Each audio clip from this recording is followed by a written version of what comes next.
400 years.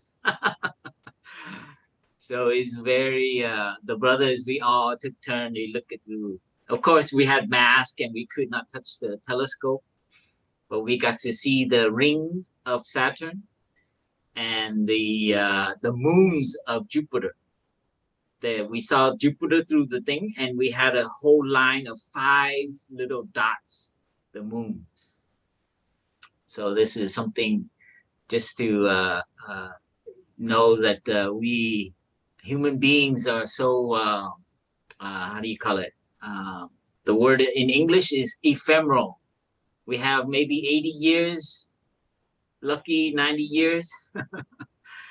But the planet, the Earth, the whole solar system, it counts very differently. So this is something we're quite aware of. And now we are on our planet.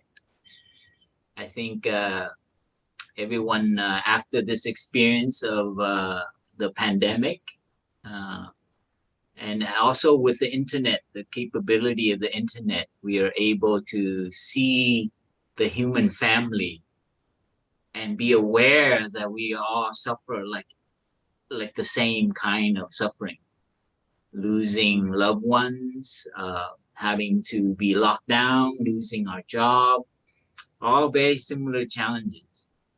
And I hope this is a great opportunity for humanity, for human beings to actually, hopefully we can build from this. This is very Buddhist happening, you know. Normally when we start to practice, or we turn to the Dharma, or we go to a retreat, it's usually because we suffer. Something traumatic happened or something. And so this is what's happening with humankind. We are meeting a very challenging moment for everyone, on the different continents. So we hope that, and we did have a kind of retreat, solo retreat. Did Indonesia have lockdown? Yes? You had lockdown too? Yeah. There were some days you cannot go out, right? Yeah. Los Angeles now is very high, so they are also in lockdown. I talked to my sisters and my mom. Our second wave is much bigger. So anyway, this is the context and how fortunate we are to gather and to be with each other. I hope you're comfortable where you are. We are getting used to looking at the screen. So I hope you have only one window open. Sometimes it's very easy to have one window open and then do something on the side because you're still looking at the screen. So if you are busy doing something, then you go do it, huh? Or else you turn off all the other screen and you really look at the grid of everyone. And so this is also a practice. So if you choose to be present, then fully be present. So try not to do chanting with somebody else, because that's the tendency of our generation, to do something and then also get a little extra credit doing something else, huh? So please put those other screen away, like how do you call it? Minimize it and put up the Zoom screen. That's a practice, because the tendency is to be paying attention to different things at the same time. So please be fully present. So today I will share a little bit, kind of informally. I think we've gathered, and the organizing team, they have titled this gathering the vacation on the island of nowhere. And I love the title. It's very humorous. And I think I hear that usually during this time, the holiday, the Indonesian go on vacation. But now everyone is at their home and in their little studio or little apartment, and you cannot go to vacation. So this is something everyone is experiencing. So today I will share a little bit about this opportunity for us to take a break, and this is a opportunity for us to adjust. Many of us are having a lot of challenges, but I think one of the we can see this as an opportunity as well. And I think in the Buddhist practice, sometimes we take a solo retreat, and we cut ourselves away from everything, and we come back and we look at ourselves. We come back to the basic practice. We call it I don't know in your language, but a lot of monks, Theravada monks, do it. A lot of Mahayana monks. Sometimes you need to take a break and you need to go look at yourself. It's kind of like in university, they call it sabbatical. And this is a one opportunity to do that. And when you go on solo retreat, the thing that you pay attention to is your five skandhas, your body, your feelings, and how you've been perceiving things, and the things that have been building up in your mind. So you use usually it's like a week, 3 weeks, sometime a month, and you close all contact. You don't talk to anyone. So in a way, the isolation is kind of been like that. We have an opportunity, and so it's another way of looking at it. And some of us, we don't have that luxury. We have to interact with our family, with maybe some school. Some of you are still in school, or some of you have to do work.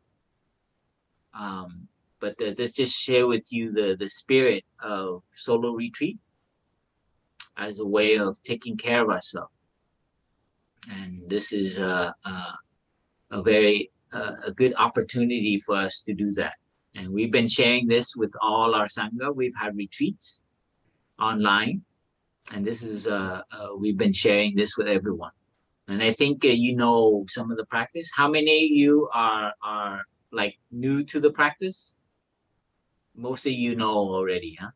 Some of you are new.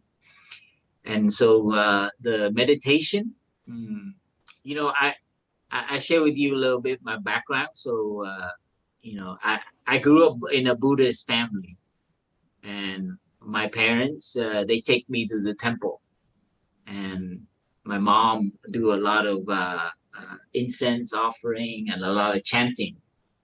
But as a young man in America, it didn't really fit with me. So they call that like a cultural Buddhism. You do it because your mom and dad do it. You do it because the Vietnamese people do it. And I figure in Indonesia it's very similar.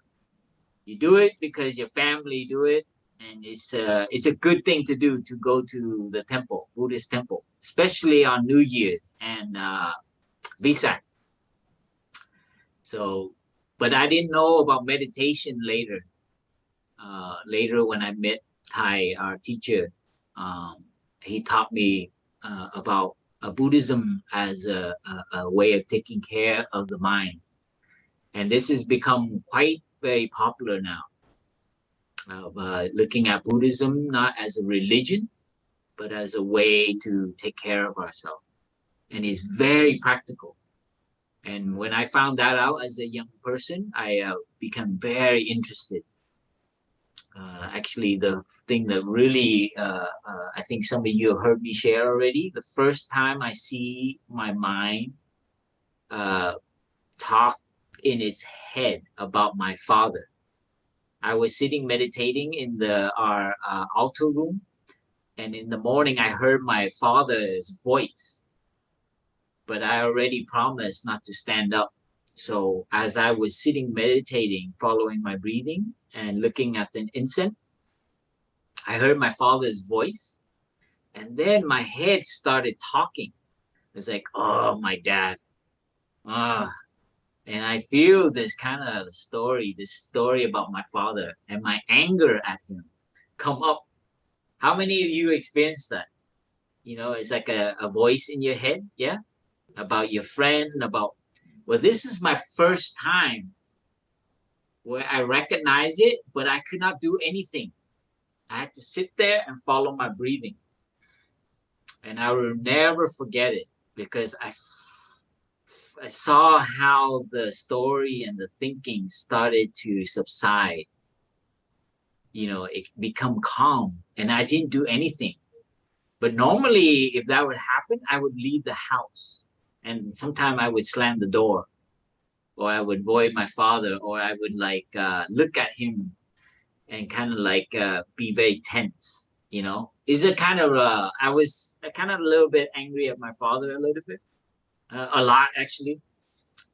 But that was my first time seeing.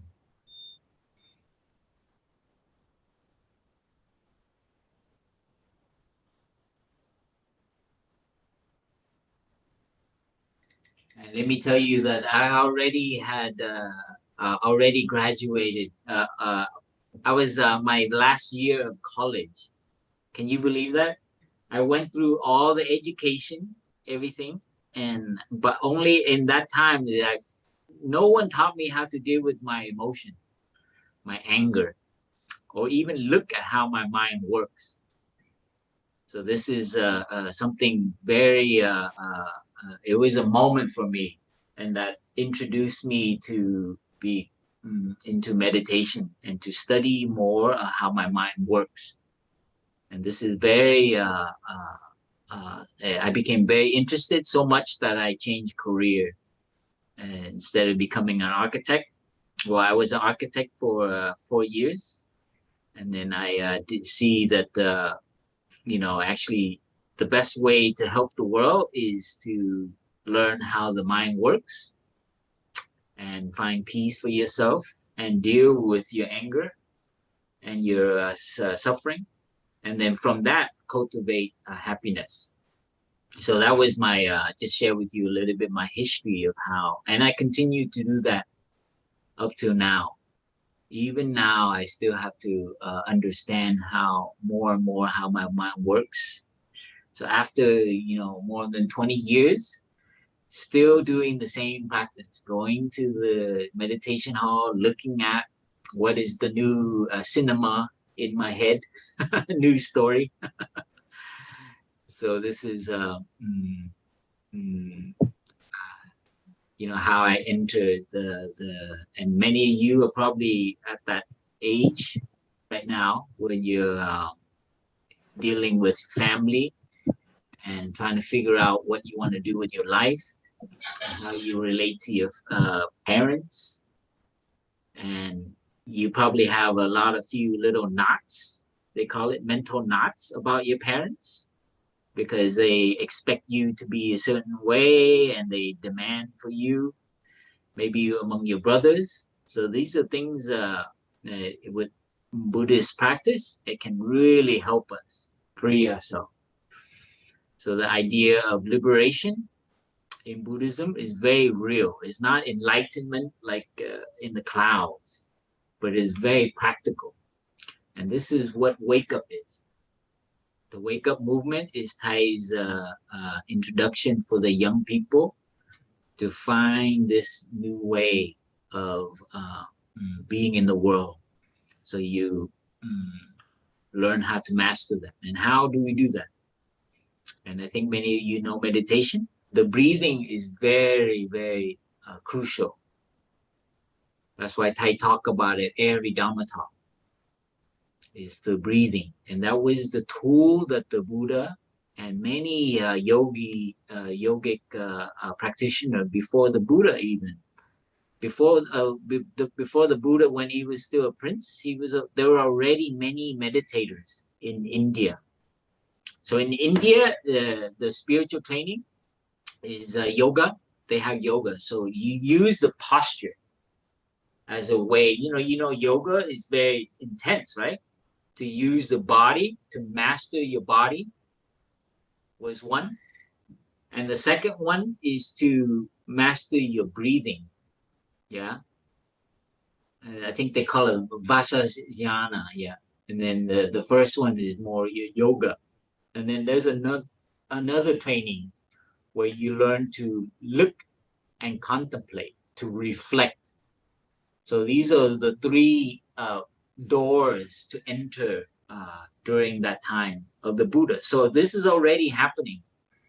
And the Buddha basically developed it more, because there were still, even though there were meditations and yogic practice, there was still a lot of ritual and what do you call it? A superstitious practice.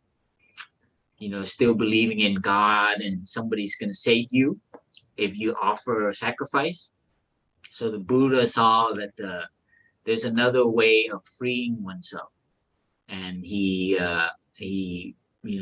established it in the very first Dhamma talk, right? The breathing and the four noble truth. So he laid the foundation, and later on he developed it. And this is wonderful way to look at yourself. The five skandhas. That's remember that when I learned about the five skandha, the Buddha sat and reflected and said, "What is it that make us up?" They call it the five aggregates, the five skandha, or the five things that we as human beings are predominantly affected by. And first there's the body, then there are feelings, our perception, our mental formation, and our consciousness. And I think many of you know that. But to keep that in mind as a way of, this relates to the vacation and or the island, right? When you say take refuge and take care of yourself, you have to ask, what are you taking care of? Right? First, you have to take care of your body. And this is something people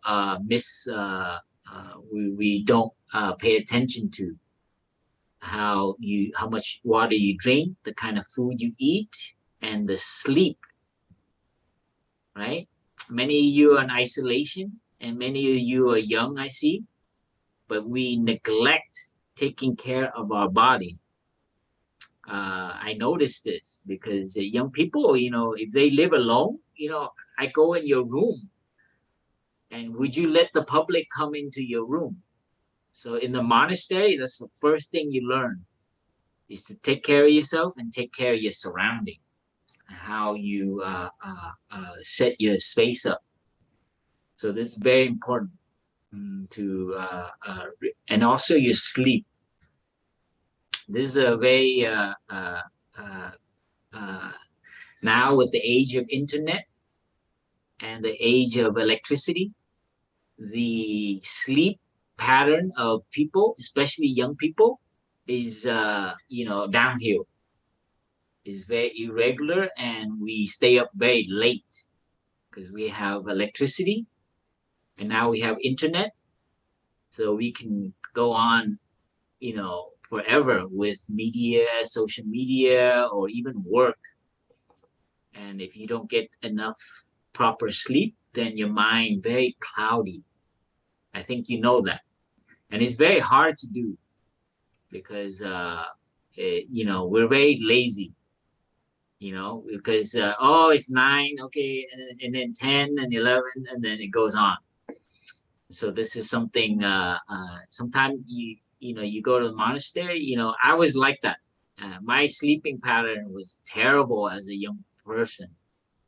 I did not take care of myself, and that affects your body and it affects your mind, your energy. So it's hard to meditate if you don't have enough sleep. It's hard to have clear mind, right? So your body is very important. Not how it looks and how it's just basic maintenance: sleep, food, water. So this is something, and I think you know that. But somehow we very easy to neglect it. So I hope one day you have some free time, like a couple of months, to go to the monastery, because the monastery easy. You just have to follow the monks and the nuns, and you get a new pattern of how to wake up, how to eat and regular, So the human body is like the season.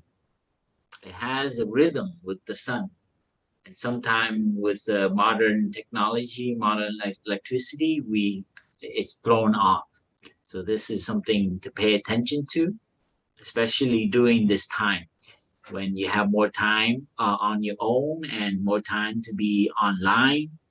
So it's very easy to lose your rhythm.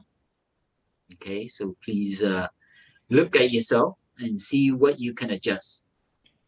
I was in France and I had to come back to America to take care of my father because he had cancer. And so I had to live with him separately to take care of him from my family.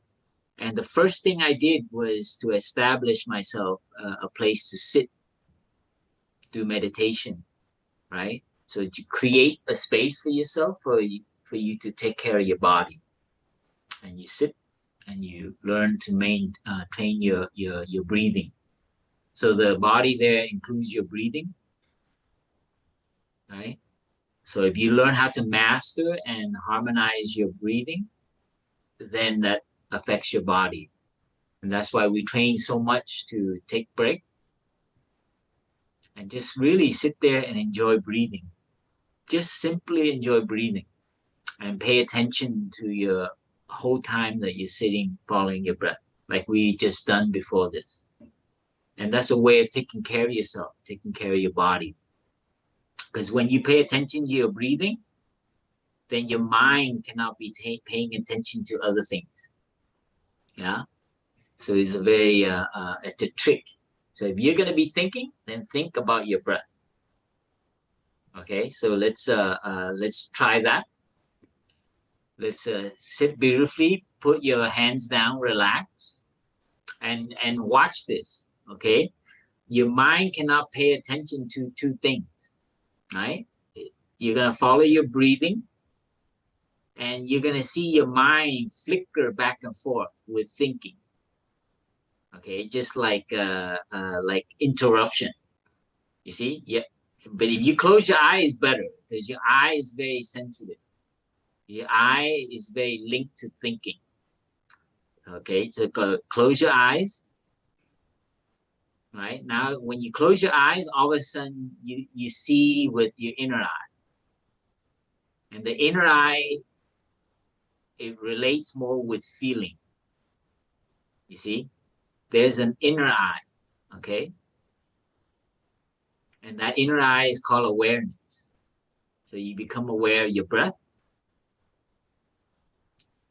Okay, follow your breath and then see the interruption, a thought, a noise. Recognize that and then come back to your breath. And the reason why we call it in breath and out breath is to give the thinking mind a word. So in, out. In, just recognize those interruptions. This is very beautiful start to recognize your thinking, but always use the background, the foundation, and identify your breath. This is the magic of the training. And you want to look, you want to open your eyes, but don't do it. Okay, this is the discipline. Okay, keep maintaining your inner eye. And you feel your breath. Now you feel your body.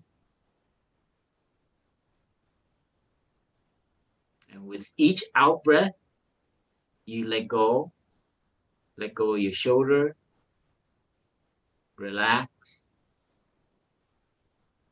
in, out, let go of the thought, in, I see a temptation to open my eye. Out, I let go. Come back to the breath.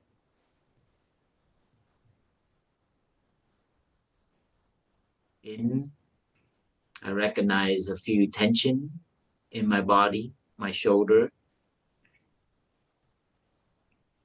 Out, I let go and relax that part of my body. Why do I try so hard? Let go.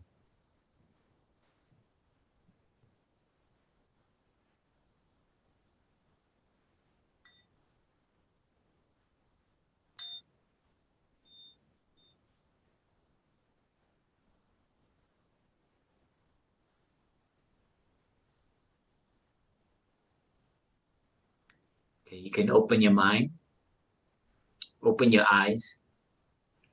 When you open your eye, you also open your mind. How many of you brush your teeth? Do you brush your teeth? Everyone brush their teeth? Yeah. Yeah. You know, did you, were you born knowing how to brush your teeth? No. Yeah. Why, how do you remember to go brush your teeth? How come we do it so regularly? How many of you brush your teeth once a day? 2 times? One after you wake up, one after you, before you go to sleep. How many brush your teeth 3 times? Yeah. Oh, after the meal too, huh? Every time you eat, you brush your teeth, huh? It's a very good habit, right? But you ever ask yourself, it's like, why do I do that? How do I know? And why do I brush my teeth? And what happens when I don't brush my teeth? It's a very good relationship to meditation or what you just experienced.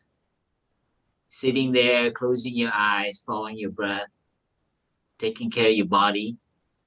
So how do we take meditation and treat it like brushing your teeth so that you can do it as regularly? You understand? Yeah. And this is a beautiful thing about the relationship. You have to really, because you can be disciplined because you do the brushing your teeth very regularly. But why is it so hard to sit down and breathe and like stop thinking and like worrying and relaxing? Yeah, it's a very interesting contemplation. You have to really find a spot. I wish we had, instead of a bathroom, you have a breathing room. Every household needs a breathing room, and you need to go into it like you have to go to the toilet, you know. And one of the fact about the brushing your teeth is because your breath, right? And your mouth, right? When it feels, it's like you don't want to talk to anybody. You ever go to a long airplane, like 12-hour airplane trip? Yeah, I always sneak out and go to the bathroom before I see people who are coming to greet me, because your mouth, is after the plane trip, you have to make sure. Very interesting, huh? That we don't want to harm people with our breath. But when you are angry, resentful, when you're restless, when you're not peaceful, when you're like sad, sorrow, how can we change that mindset so that when every time you have those kind of things coming up, your emotion or your heaviness or whatever we call suffering, we go to the restroom, the restroom, really not a bathroom, but a restroom. And you go in there and instead of brushing your teeth, you brush your thinking and your feelings, right? Okay, now I'm trying to brainwash you to so you can switch and see that it is possible to actually create a rhythm for yourself. And the reason why it's difficult is we don't know what uh, a good breath is with a mind. You know when your mouth is fresh, right? But it's hard for us to recognize when our mind is peaceful and fresh because we're very used to thinking all the time. Okay, this is the trick to why meditation, if you do it regularly, you will become very familiar with a fresh mind, like fresh breath. Right now, is your breath, enough so you would talk to someone, right? If you, yeah, is. And how about your mind? Do you know your mind now? How much you need to brush? Are you holding on to something too tight? Too, yeah? And this is the trick of re-looking and reframing meditation to see that the time that you sit and take care of yourself and breathe like that, I gave you a taste of 5 minutes, is a way of brushing your, yeah? And when you're fresh and when you're kinder, then you interact with people and you interact with yourself. You see that part? That's the other two skandhas, how we feel and how we perceive the world. Remember how I perceive my father, your sense door, how you perceive someone you see, how you look at yourself, even how you perceive yourself. You judge yourself a lot. So these things are like bad breath. Yeah, bad breath mind, I call it. So these are something what meditation can help free us from. Because how we see the world, how we perceive the world, we begin to have little stories in our mind, like the little things that get stuck in between the teeth, right? They call it plaque. So there's also plaque in the mind. And they're all stories. And you believe in them. You think they're real. You tell stories about yourself, who you are, what you need, how bad you are, how good you are, whatever. They're all stories. And this is the magic of meditation and what the Buddha found out. The way to liberation is when you begin to understand how your mind makes up these stories. that's basically what the Buddha realized. It's so amazing, but it's very hard to do because you have to really be very disciplined and be very quiet and very still. Because there are many levels, subtle levels, unconscious level of how we sabotage ourselves. And as young people, everyone should be taught this. You have an image every time you look at the mirror in the morning, right? You have to see, what story am I telling? And luckily, in the monastery, we don't have that many mirrors and we don't look at the mirror so often. But as a young man, I remember I used to look at my hair, look at, every time you look in the mirror, you are telling a story about who you are and how you are with the people.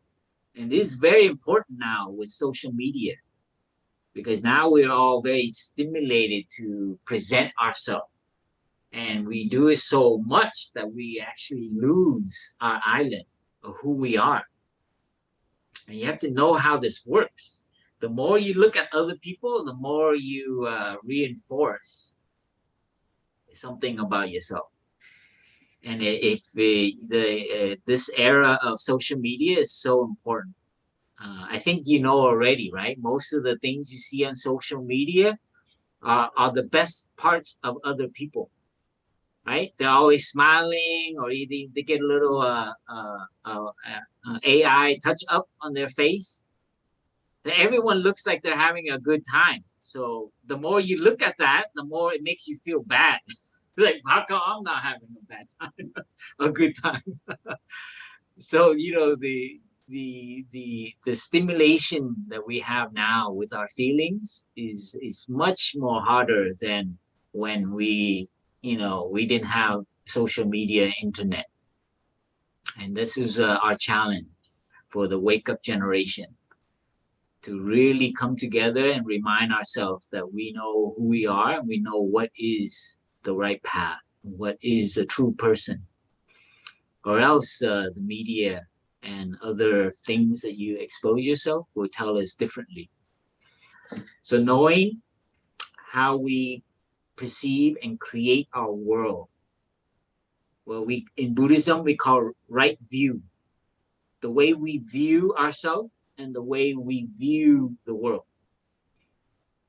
You need to know, and meditation, it can help us see that. And it starts basically with the breath. I remember sitting and breathing and judging my breath. That's simple. And you think that has nothing to do with your happiness in your life. Learning to accept our breath as it is was incredible for me. You know, always sometimes, you have your breathing is a little tough, and you have or your posture, or and you begin very restless. And I learned how to be still and to accept a little ache in my back, a little on my shoulder. And when I remember accepting it, and it disappeared. I don't know if you've ever had this experience, but many of us, when we first start to meditate, we're very restless. And so first thing you learn to master is your restlessness. Learn how to be still. You cannot move for 45 minutes, sometime an hour if you sit by yourself. Mastering your body, disciplining that, you will see exactly how your mind works. It's like, oh, I better scratch. Oh, there's a fly. In Deer Park over here, this meditation hall, as I train how to let flies crawl on me. Because we sit there in the summer and it's so hot, we have to leave the door open. So you have two choices: sit in heat with the doors closed, or open it up and have fresh air and deal with flies. So all the brothers, we say doors and windows open. So we sit, and for 45 minutes, we have to go like this. After a few minutes, you got to go like this. So I remember learning to train myself to allow a fly to crawl around. Oh, you can change your perception. I mean, I wouldn't recommend this for everyone, because, all of a sudden I remember feeling, oh, I am the fly and I am exploring my skin. Oh, how wonderful. And so I pay attention not on the tickling and itchiness, but I remember feeling the fly crawl around my face, and it's exploring and it's eating my dead cells. And oh, it became so enjoyable. And I was able to sit still with at least one fly on my face, right? And they'll fly away, and then they'll fly back. Oh my God, it was amazing to see myself change my perception of an experience. Because our usual tendency is to, a fly around and you hear it, that is just a reaction. You understand what I'm trying to share with you? You're changing, you have a different view about it, and it gives you a different experience. And all of a sudden, something very annoying, irritable, became something actually quite interesting. And then the itching no longer was prominent. Right there in that meditation hall, I learned to allow, I call it fly meditation. Later on, I tried to teach it to the teenager, but it was very difficult. Sometimes also, anyway, these are conditions for you to, anytime you have a condition that is very challenging, remember this, okay? Remember the fly. Remember to also find another view of looking at it. And this is the trick. When you learn to meditate enough, you will have that ability to switch a situation with your family, with your dad, something causing you tension. So everything you learn while you're sitting and being with your breath,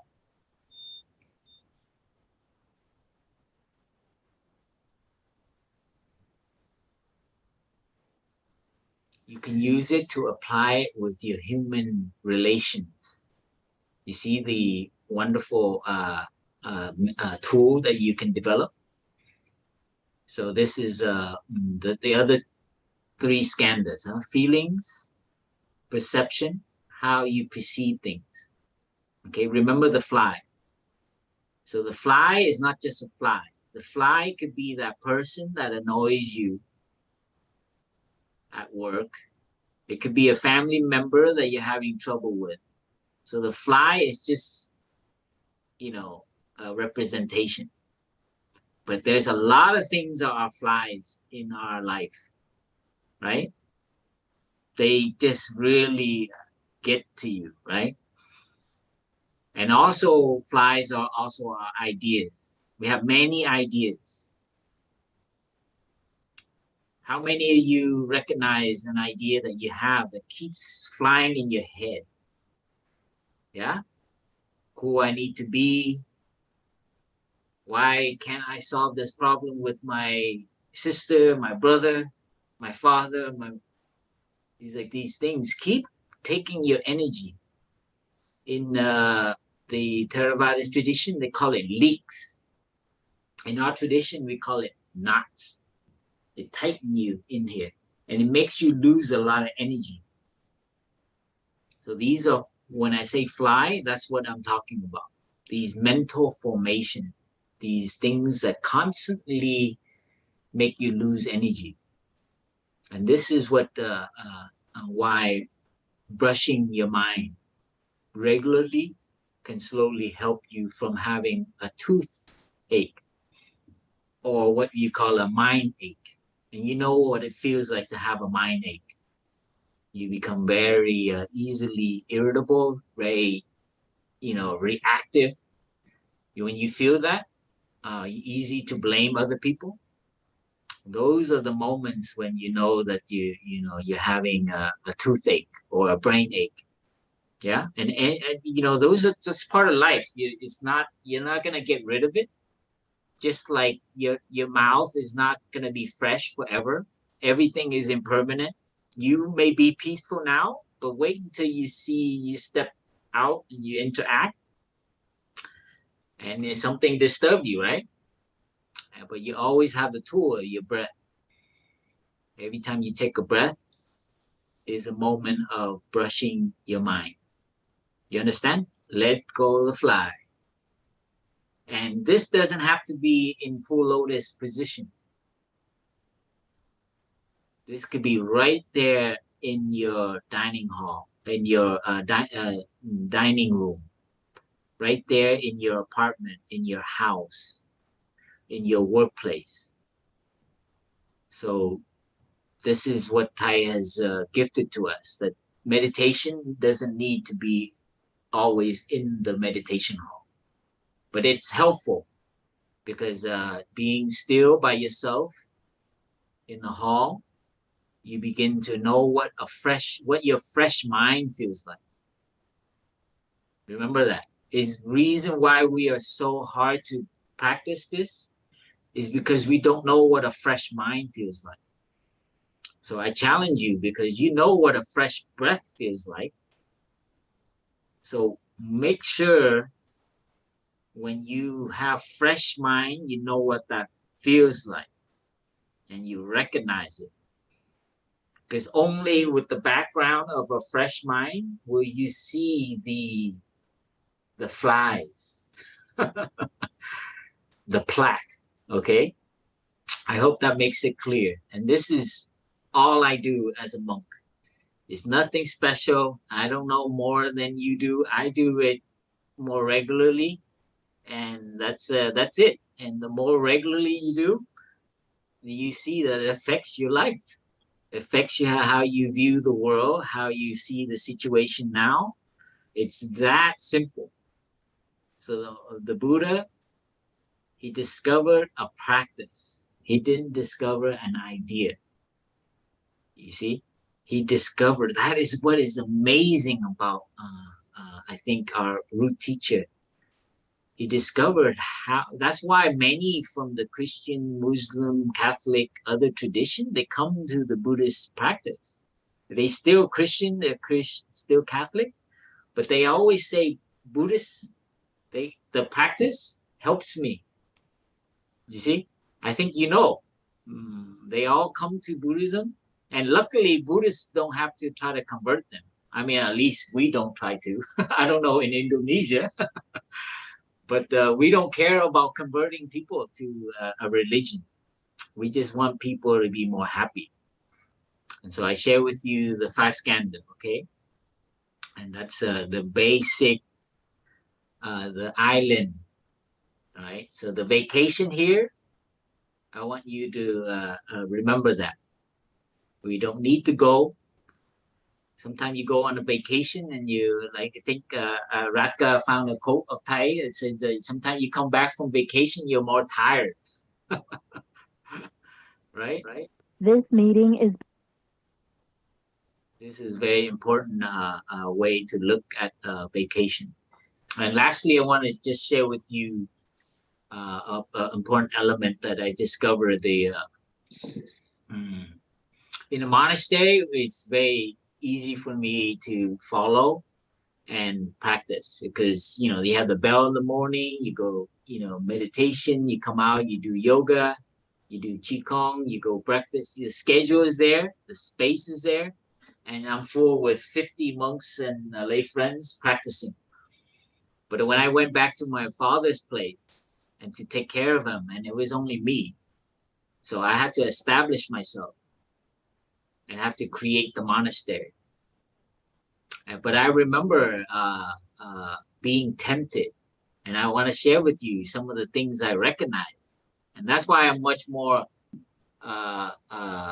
cautious when I tell lay friends, you can do it, because it's tough when you're by yourself and you're not in the monastery. And because I recognize, I was driving my father, or I would go get food for him, or I would I would drive by myself in Los Angeles. And I remember my old habits come back up from when I was in LA. And you know what that was? To turn on the radio while I drive. And I did that. I was driving and I turned on the radio and I hear the news. And I didn't recognize it until later how I became very bitter because it was like election and Trump was doing all kinds of crazy things, and it really dawned on me. It's like, why am I listening to this radio every time because it's in the car, and when you drive, you listen to the radio, right? The radio is in front of you. And so I turned it off. And so I would drive and I see my mind not triggered. The flies? Every time you listen to the news, it's flies. And about everything. I mean, not just about America, but about Asia, about Vietnam, about China, you fill your mind with all these flies. But anyway, I just share with you that I turned it off. And I was driving my father, and I was getting him things. And so every time I go in, and I would do the basic practice again, because I haven't driven by myself. In the monastery, I didn't even drive. But now I'm back in LA, I'm on the freeway, all my old things come back. And so when I was driving with the radio off, every time I got into the car, there was a temptation to turn it on. I just want to share with you. That's what I recognized. I was like, oh, I'll listen to music. There's this pull in society to actually go back to behave like what everyone else is doing. You see what I'm trying to tell you? It's so hard in an environment that doesn't have support. And I was by myself,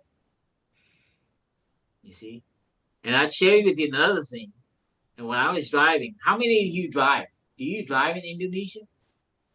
You do? Do you drive a car or do you drive a two-wheel moped? A four-wheel car? Yeah? Okay. I don't know. Is it? And so I don't know how many lanes you have in there, but in Los Angeles, it's like crazy, you know. People drive crazy. Everybody's trying to get there before everyone else. And I'll share with you that I was also tempted to actually go faster. And that's because collectively is it's like, okay, you go over, and I watched my mind. I was like, wow, why do I need to go there? I mean, I'm just gonna get there a few minutes faster. So I had to discipline myself to go behind the left lane. You go on the right lane, there's everybody pushing you to go fast. So I had to create myself a discipline to go behind the right. Don't go on the left one because that's the fast one. So you always have to let cars that go fast go faster. And you drive behind the car. And so I watch myself. And this is the same thing as the fly crawling on you. You drive behind a car that goes slower than you would like. I don't recommend you doing this, but if you want to understand how your mind works, it is amazing, you know. And I had to train like that to actually, because, you know, I want to get there and get, you know, the bagel from my dad quickly. So this is collective energy that wants to push us. And that's why I feel for you that you are practicing and you are alone and you're not in community. And also another thing, so that's driving, right? And what was the other thing I mentioned before the driving? Did I? Radio. Yes, turning on the radio. And there's something else too, is every day, every morning I woke up after I do Qigong, I sweep the house, right? And it's so amazing, you know, even just 24 hours, there's always dust somewhere to sweep. I don't know if you sweep your house, but that was my service meditation. I clean the house, I do some gardening. So I learned to take care of something. So anyway, I sweep, and there was a temptation when you begin to become a little, I had a lot of responsibility. I had to take my dad, I took good medicine, to actually break down your schedule. I begin to see that, like, oh no, I don't need to sweep today, right? And then, oh, it becomes 2 days. Then it becomes 3 days. Yeah, you see it's called a deterioration.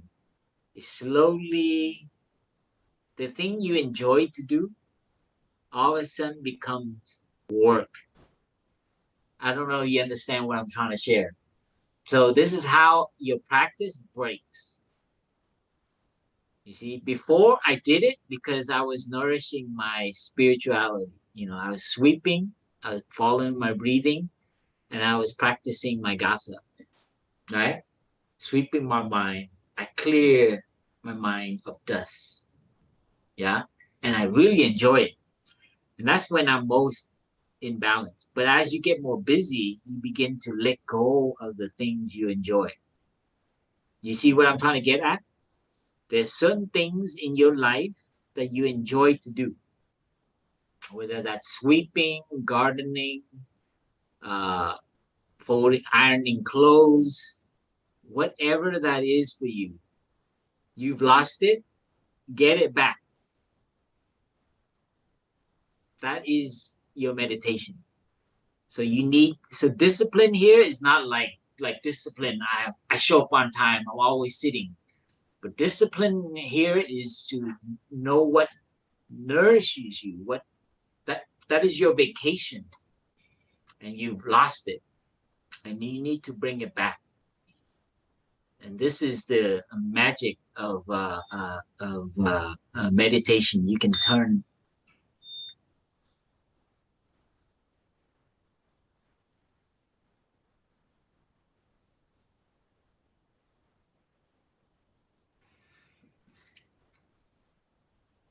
So for homework, I want you to each find what that is that you enjoy to do, but now it's so far away. How many of you recognize? Can one of you share with me? You recognize something you did that now it's very far. You don't even do it anymore. Somebody can chime in, unmute, and share with me if you recognize it. Anyone? Raise your hand. One thing you like to do that you recognize, it's like you don't do it anymore.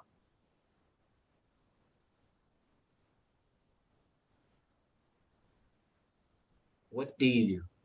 Novi.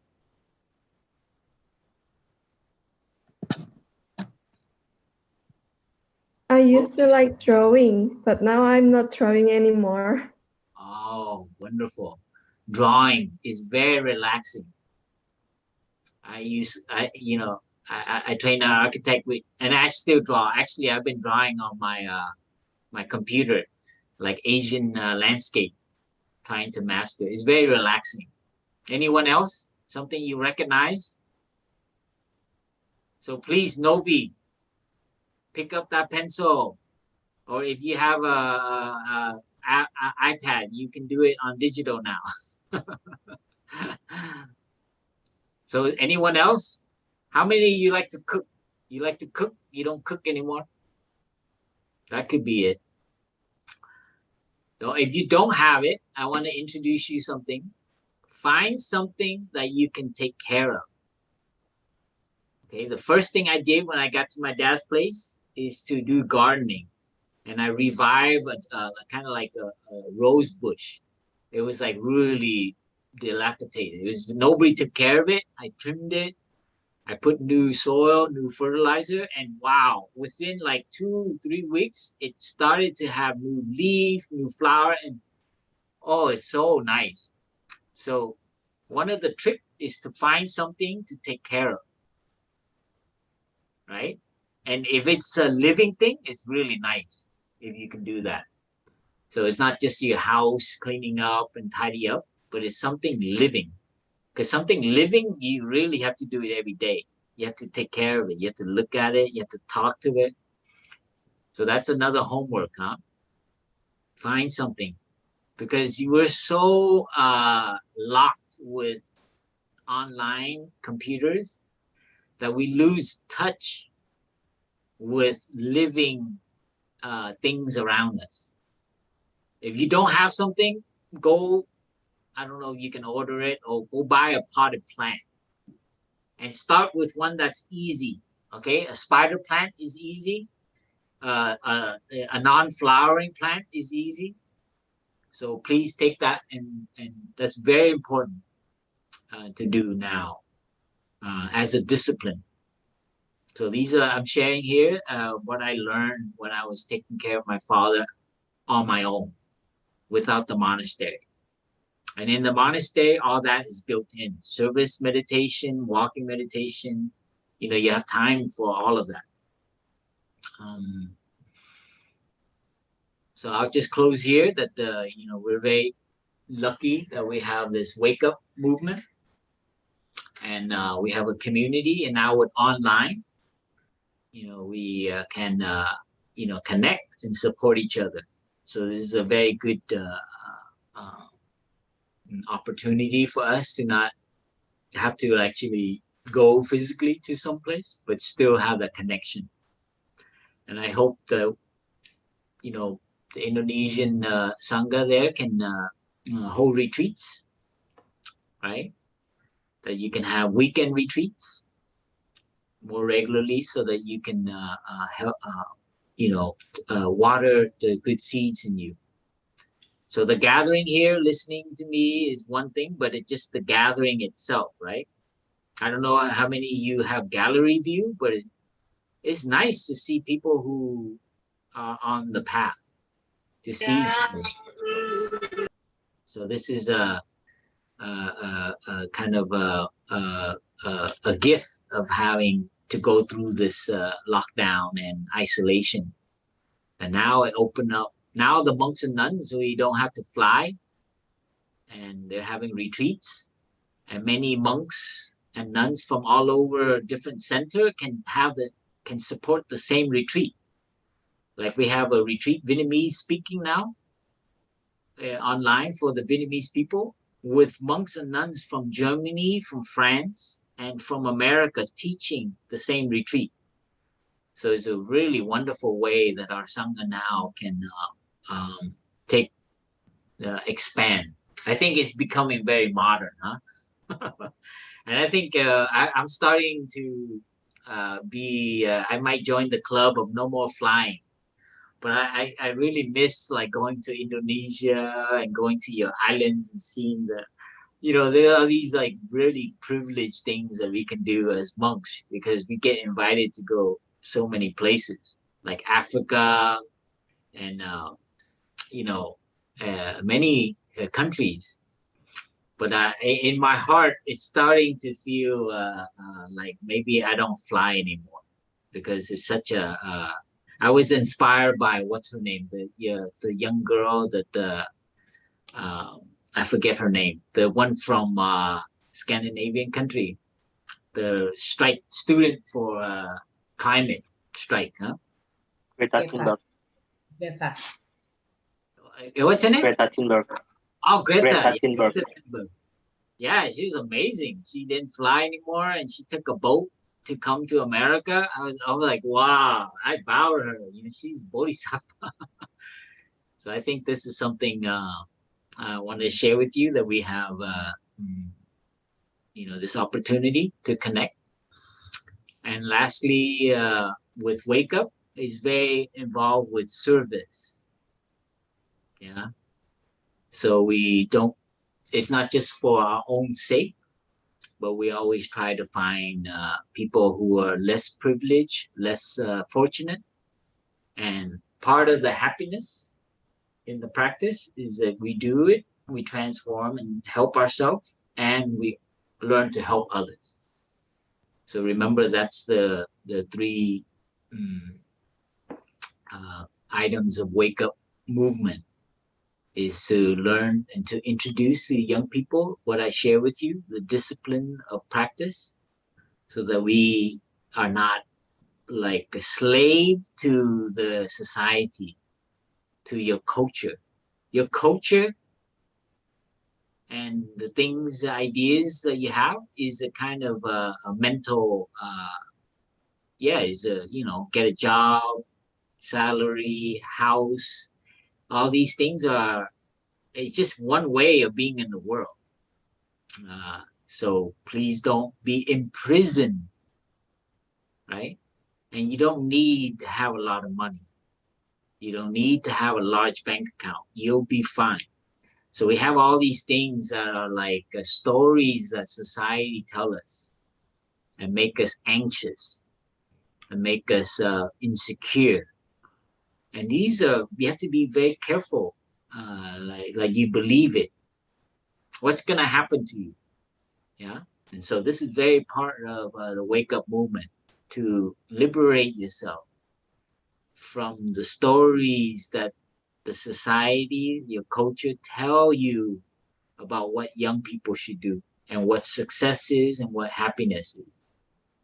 So that is the path of awakening, of enlightenment, of waking up. And then community, Sangha, and then of course to help other people. And I think in Indonesia, I experienced many times being there. The spirit of helping others is huge. It's like Vietnam.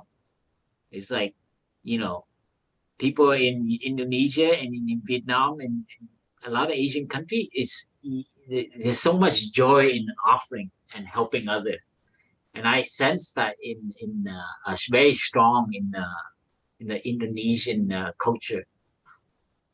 So this is something is the secret, and I think the people, you can see now with this pandemic, with the economic crisis and stuff, we realizing the capitalistic, materialistic story, having more, having a lot, is not the way, right? That's what everyone is realizing. Actually, it's actually our loved ones, our family, our friends, community. So this is what the Wake Up movement and the whole Sangha movement is about. So I encourage you to explore, maybe with Phật tử and Sister Rising Moon, Trăng Mới Lên, to explore this with Raka and many other young people, how to use this online opportunity to gather more often. Yeah. So thank you for joining, and I will end here. And I think I can open up for any question. And Sister Rising Moon and Brother Phật tử, I wish I can say your Indonesian name, but they will also help me to share with you if you have any question or any sharing, any feedback, or any challenges you might be facing. So thank you. Tara makasi. Tara makasi. See? Yeah. Gracias. Gracias, hermano, hermanas.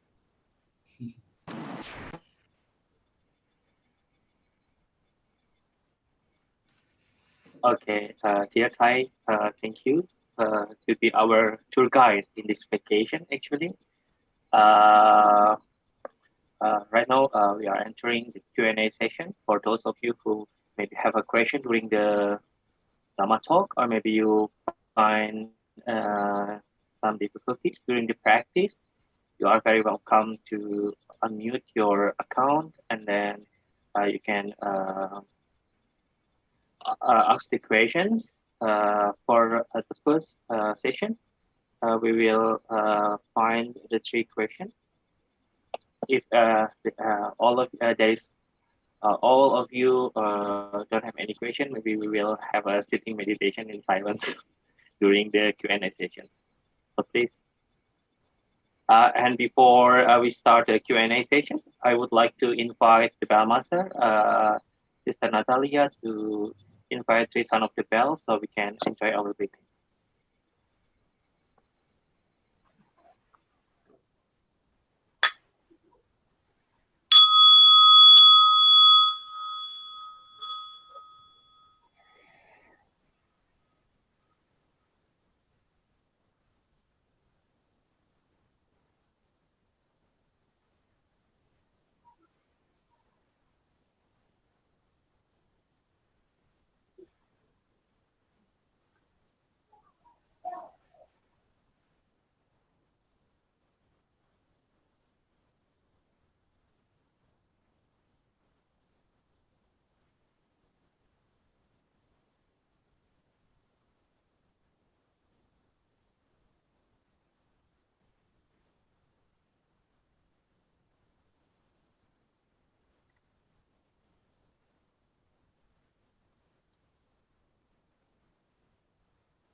We can do a little stretch. Everyone can raise their hand.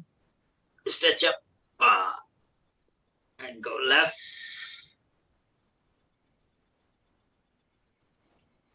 In. Out.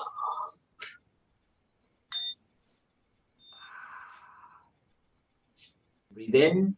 Push up.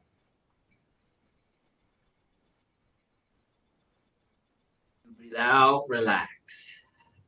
In. Look up. Push your jaw. Breathe out. Relax. And now push towards the screen. In. Push up. All from your back. Out. Relax. Okay. In. Out.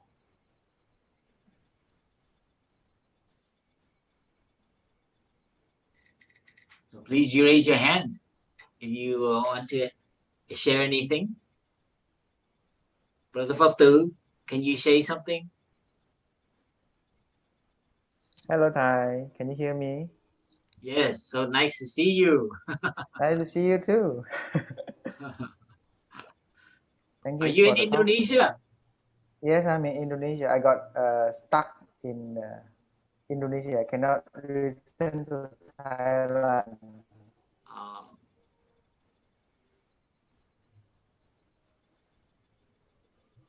Wow. Oh, it's good. Okay, Good now place. it's yeah, it's all right. It's a good place. It's a monastery.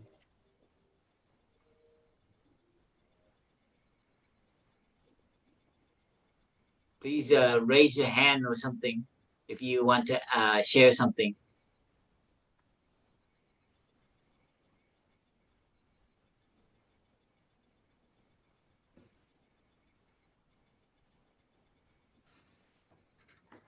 Usually, young practitioner in Indonesia is quite shy to be the first one to give a question.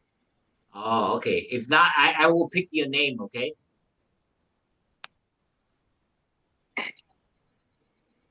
Sister Stella. You look like you have a question or a sharing.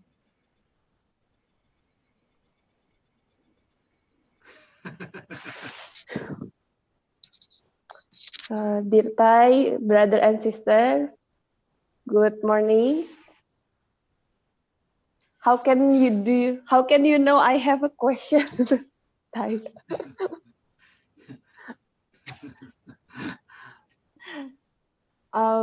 Actually, I haven't found my question yet, but I'm still thinking that the topic of today's Wake Up retreat is very interesting. The vacation to the island of nowhere. But actually, I don't really get it, the meaning of it. But I am currently in some point of my life that previously I really enjoy for all what I'm doing. But somehow because of this pandemic, maybe some of you can also relate to this. Like everything has changed. The thing, maybe, for example, the thing you dislike previously become the things you like, or the things you previously like becomes the things you dislike. And after I think this 4 months, I got a new job, and also actually the job is interesting, but also giving me a lot of challenges until previously I myself who have a lot of dreams that I want to pursue. Now I feel I don't really have any dreams that I want to pursue, but I'm still quite happy and having enough for my life, but it's just still weird that I don't have anything to pursue. I feel like, yeah, I'm not going to anywhere. Actually, I don't really know what I'm going to try to say or to ask.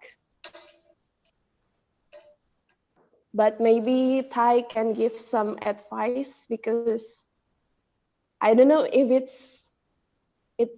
feels right to have no dreams, but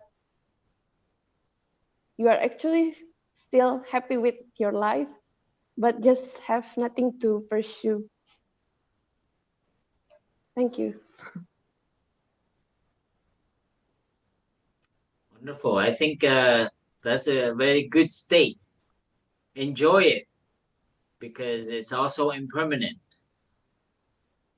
You see, so is your life condition is like this, and so please enjoy it now. And it's nice that you have no pursuit, that you're happy with where you're at. And the funny thing about the title is vacation to nowhere is to be in the present moment. You don't need to go anywhere, because if you look at the word nowhere, it's actually now, here as well. So when I looked at it and I told Raka, it's actually, it's not just nowhere, it's also now and here. If you divide it in between the W and the H, so it's a very good word. To go nowhere is to be in the here and now. So please enjoy your life situation, your condition now. And one thing to also think about is also the service part, and how to help other people who are less fortunate. As you know, our world is not everywhere, and that's very ingrained in us to help other people. So that's also a way to touch a kind of happiness. You can you call it enrich it even. It's like putting on more flavor in your meal, So this is something we need those kind of people too, that you're happy, but you're not pursuing like what the society say, because it's a society. I always say you always have to have some aspiration, some passion, something, but that's just a story, right? So please don't that's what you're being doubtful about, because your parents or your friends or society tell you that you have to have but that's just a story. But because you see most of the people, when they get to where they're going, they want more, so they keep running. You see, so you so look at your life now and take care of it as well as share it. So the peace you feel, the contentment, the not having to run, offer that to your family, to your brothers and sister, or to your friends, and then for people who are less fortunate. So that's another way of, we call it transferring the merit. So you do circular, right? So in a way that so the pursuit is not like this, and then you get it, right? In Buddhism, is always circular. So whatever you receive, you should give back. It's like that. That's the trick in Buddhism of how to, you don't, you're in rhythm with change. You see, this one you grab like that, it isn't fit with nature, because that's not how the world works. Whatever you have, if you don't give it away, you're going to lose. You might as well give it away. So this is a way of looking at conditions in your life. Yeah, you feel fulfilled. You have things that you can share with others. You do it, and you see you receive something back. and that something back is a spiritual nourishment.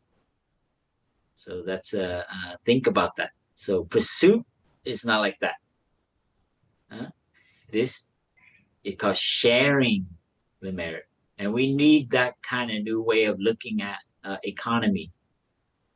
You know, now everything is grab, put it in your bank account, but everything you have and you take, someone else lose. Your community, society. There are people who are less fortunate because they're being taken advantage of. There's always that. And it's probably nourishing us somehow through our food, our electricity, through our environment, and so on. So that's why a new way of looking at the economy and what you consider yours and what you earn. You know, Gandhi was very influenced. If you want to look at, it's called Gandhian economics. So they call it now is a gift economy. So it's a different way of looking at work. And soon, you know, you might lose your job.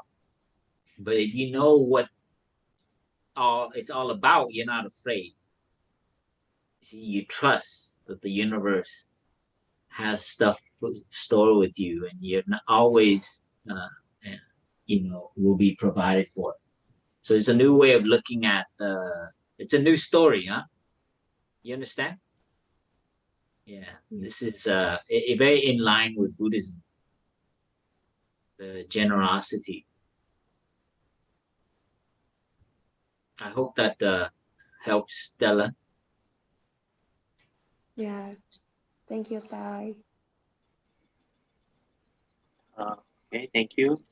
Now we have two participants that would like to. Vina, I would like to invite Vina. Maybe you will ask directly, or maybe I will translate your question on the chat.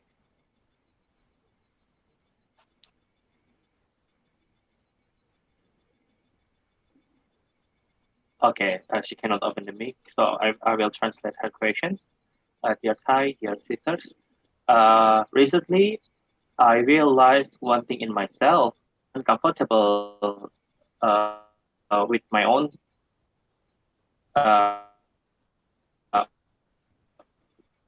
with myself, and I always creating and then I feel that everything that I did is always wrong. What should I do? Thank you.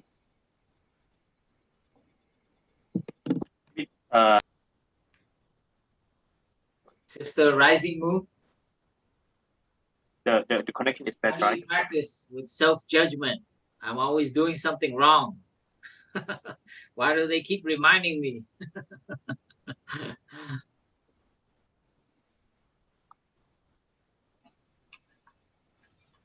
Yeah, dear Thai, I will speak in Indonesian. I think it's much more convenient for others. So Okay, I will change to translation. okay, Thai will change to translation.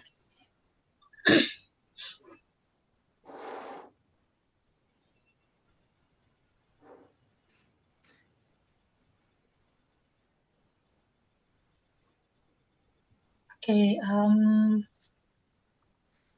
ya, self-judging ya, menghakimi diri sendiri. Jadi kalau saya latihannya biasanya ketika ada timbul rasa perfeksionis ya di dalam diri. Itu yang mengakibatkan adanya satu menghakimi diri sendiri ya. Jadi ketika saya melakukan sesuatu, biasanya saya udah mikir nih, oh kayaknya besok, misalnya saya besok itu mau ada presentasi misalnya. Lalu saya berharap bahwa saya mempersiapkan presentasi misalnya 2 minggu sebelumnya atau seminggu sebelumnya dan berharap bahwa presentasi saya itu jadi perfect, sempurna gitu ya. Terus akan banyak orang yang tertarik dengan presentasi saya, lalu mereka bertanya, terus akhirnya mungkin Kalau di kerjaan gitu mungkin bosnya akan menyetujui saya punya presentasi. Jadi yang saya lakukan adalah ketika hal-hal yang saya kerjakan tidak sesuai dengan harapan saya, itu biasa memang menimbulkan rasa iritasi ya, lalu menyalahkan diri sendiri. Tetapi yang saya lakukan adalah saya mempersiapkan diri untuk tidak punya satu ekspektasi, harapan. Itu yang saya lakukan. Karena setelah berkali-kali, berulang kali saya merasa kesal dengan diri sendiri, lalu kemudian untuk langkah berikutnya yang saya lakukan adalah saya tidak punya ekspektasi. Jadi yang saya lakukan adalah, oke, saya akan melakukan yang terbaik. Saya akan kerjakan apa yang bisa saya kerjakan pada hari ini. Lalu, tetapi hati-hati untuk tidak jatuh kepada yang namanya excuse ya. Excuse itu kayak mengalihkan diri atau banyak alasan gitu ya. Jadi misalnya kita udah set up apa yang kita mau, apa yang kita inginkan, lalu kemudian tidak sesuai, lalu kita sengaja malah bikin satu alasan, oh iya ini karena gue kayak gini, karena saya kayak gini, karena saya kayak gitu. Jadi saat ini kan saya sedang mengedit buku Thai ke dalam bahasa Indonesia, Sutra Teratai. Jadi itu termasuk sutra yang sangat tidak gampang untuk dipahami, tetapi saya sangat menikmati mengerjakannya. Jadi ketika saya mengerjakan terjemahan ini, saya berpikir bahwa saya banyak belajar. Gitu ya. Lalu saya punya target itu mesti selesai kapan misalnya.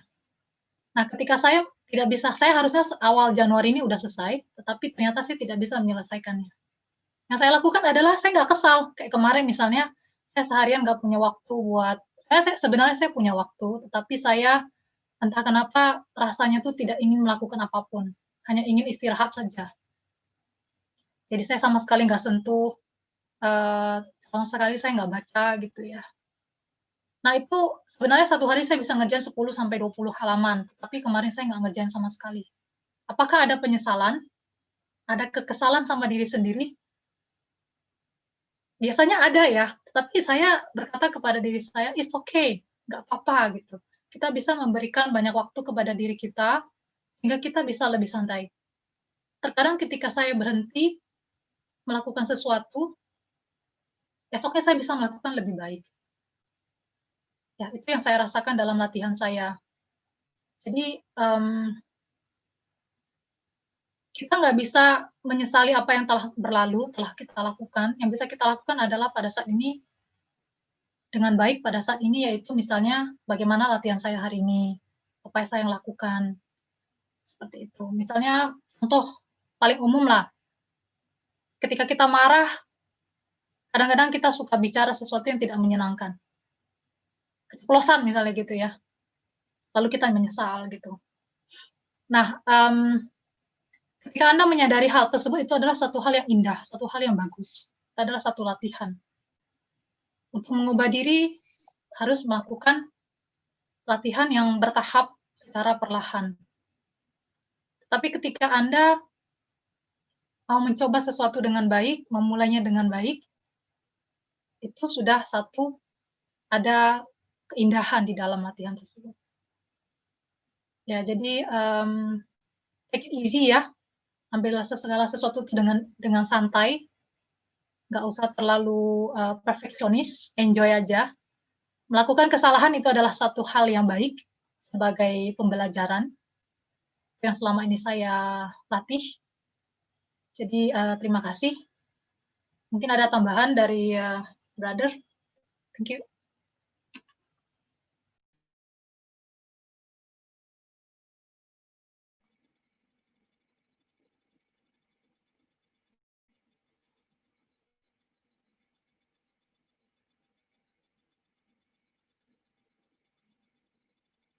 Badra, ada tambahan? Cukup ya dari sister tadi. I think it's enough. It's a very nice sharing from the sisters. Okay, now to the next participant, there's Ranita Ono. Ranita, please. The time is yours. Hello, can you hear me? Yes. Okay. Okay, thank you so much for your time. It's very exciting moment to listen to Brother Papdu. I don't know why I never remember his face or his name, but I always remember his voice. So yeah, I have a question like this. Firstly I wanna tell that I'm really jealous with Stella who doesn't have a dream but still happy. In my side, that if I don't have something I should reach, it's gonna make me stress. It's like my life is about rush and rush that and I really wanna like this rush is making oh wait the voice is and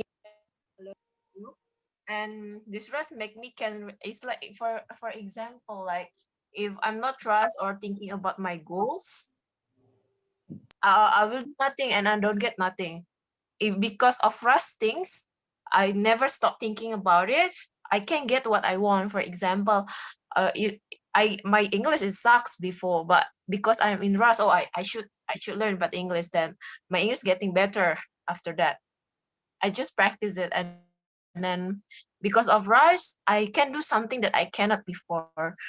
But that and this is make me myself that I'm addicted about being busy. I addicted about my mind always being busy. I addicted about always thinking something because if I'm thinking something, it's make me I'm useful in my life. I'm very useful in my life. Yeah, that's all. That's why I'm kind of jealous with someone who can um cool with their mind or not excited about their mind, but it's it's not work in my side. And sometimes becoming nothing in my mind is make me alone and make me sad. I don't know. Yeah, thank you. Thanks. That's what the summary what I thinking right now about myself. Thank you so much.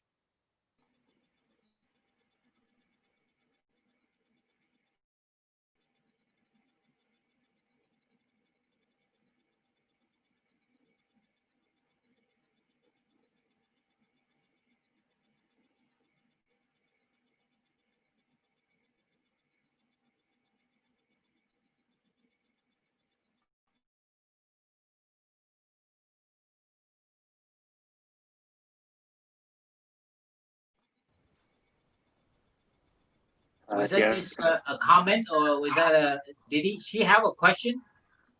yes, she has a question. Actually, she's always feel jealous with someone that is feels enjoy with their self without thinking about the future.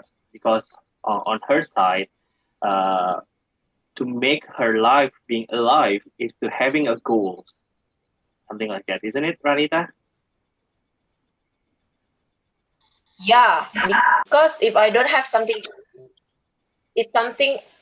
It's like I cannot in comfort zone. I will not becoming someone if I'm not in the rush or something. Yeah. Yes, it's kind of like she need to pursue something in the future as her goal. So how to deal with it? Yes. Yeah. Did she say rush? As Yes, in rushing? yes, Okay. rushing. Yeah. Yeah, that's a very that's a predicament a lot of us are in, especially for young people. We there's a lot of things pushing us to. That's where we're at our age, and even not even just young adults, just people in general.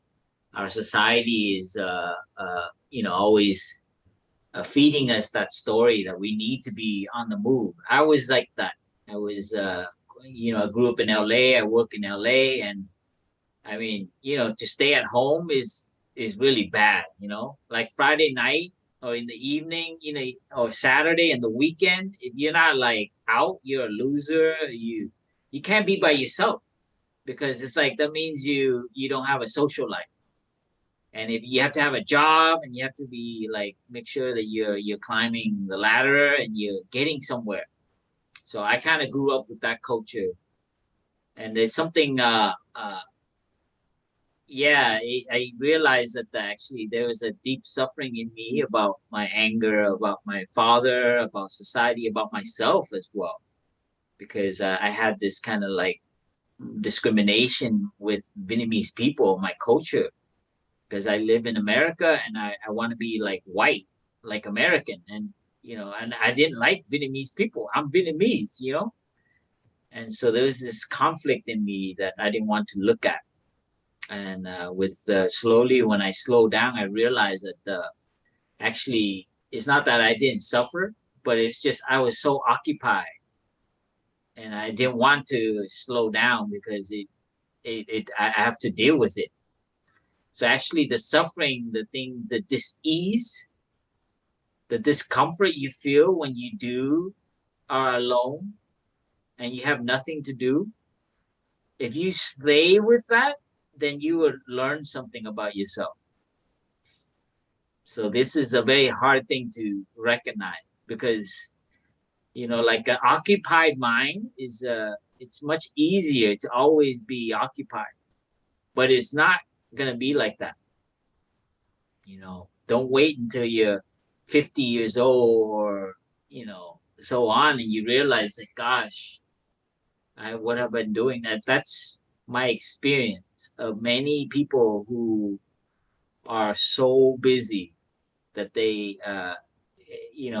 they hit 50, they hit 60, 70, and they finally realize.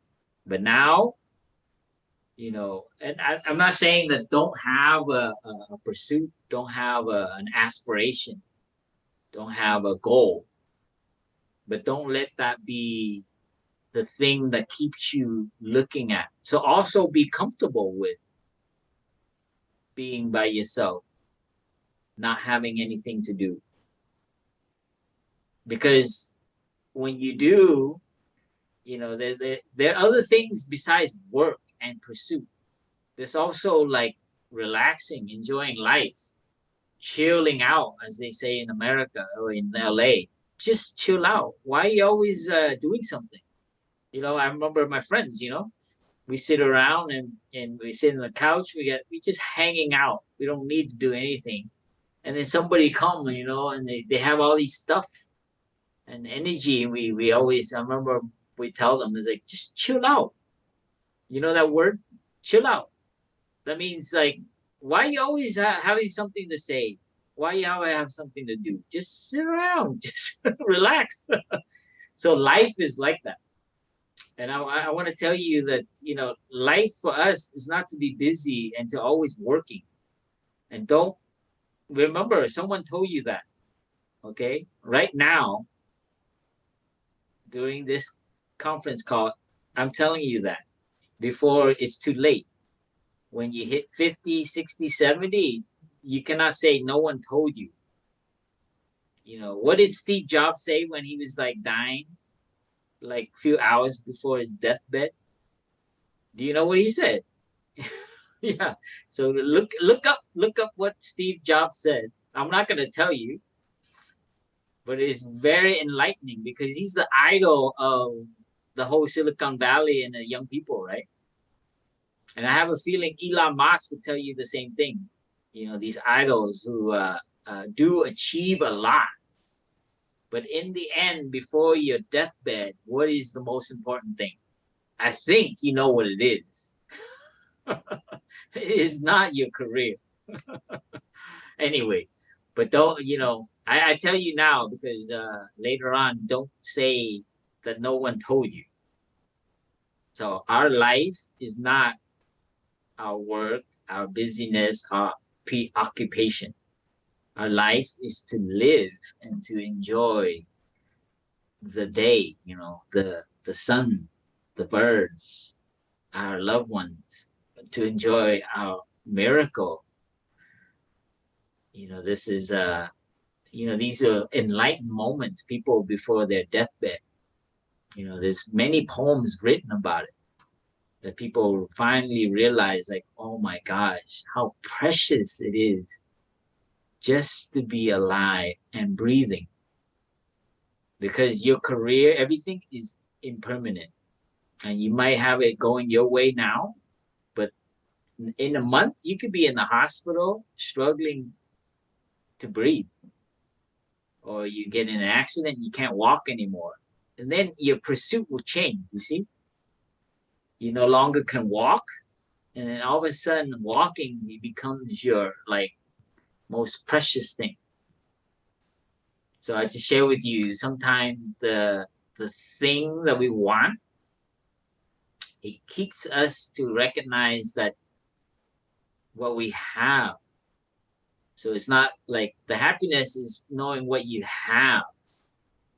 The little things, like your breathing is still good, your lungs is good, your eye, your teeth, you know, you're brushing your teeth, you have some clothing, you have a house, right? It's the happiness is not like to get what you want, but it's actually recognizing what you have. And this is the secret to, because we want so many things and they become a, they distract us to recognize that we have food. We just got, you know, we're going to have lunch. Some people don't have lunch. You might lose your ability to breathe in a week when you get the COVID, you know. And so these are things, your pursuit, your way of looking at what the purpose of your life now will change if you meet an adversity, guaranteed, because this is everyone will meet it once in a while in their path. You understand that what I'm sharing with you? Your pursuit, you think that is the most important thing until you lose your leg. You can't breathe. You come up with cancer. You have liver disease. You lose you have to lose an organ. See, you see the why impermanence is so important in the Buddhist practice. It keeps us really, what do you call it, valuing the simple things. You turn on the water. Oh my God, there's water. Wait until you have no water. Or how about electricity? We ran out of electricity here for 3 days in Deer Park. We had to use candle, but luckily we all know how to enjoy that here in the monastery. We loved it.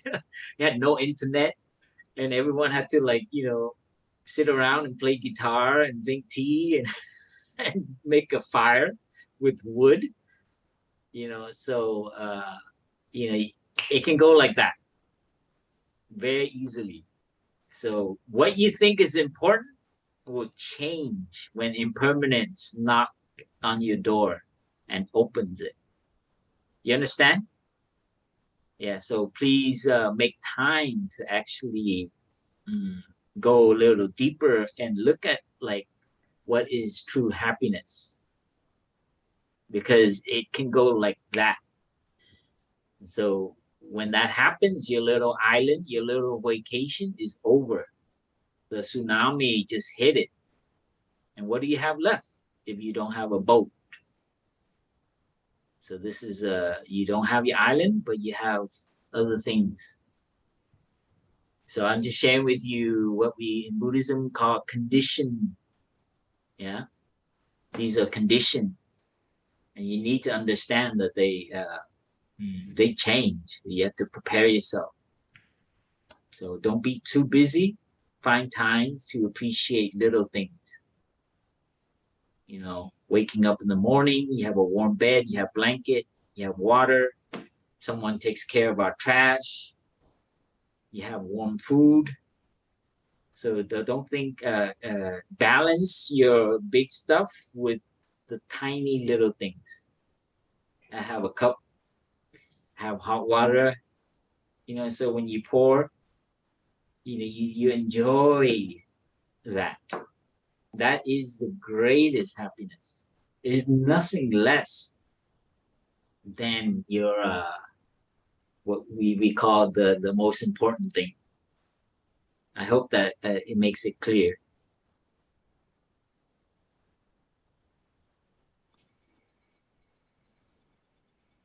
Okay, thank you, Thai. We still have 3 questions, but due to the limited time, I think that the question would be have the similar answer. Pardon? Okay. So the first question came from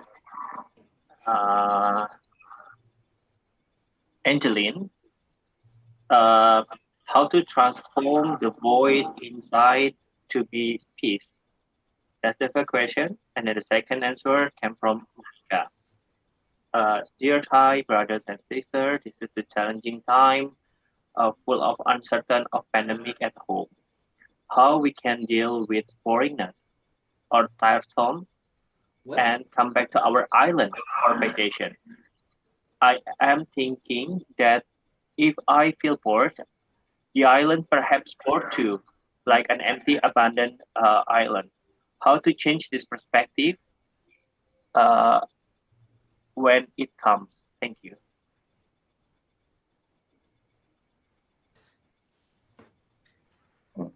yeah, boredom and emptiness is very related. So this is something, and when we are not mindful, we don't recognize things.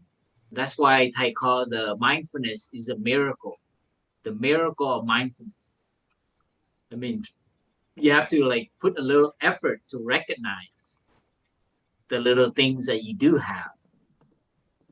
So you feel empty, you feel there's nothing in there, and you feel bored because there's nothing happening. It's because you're not mindful of the conditions that you have. That's basically it.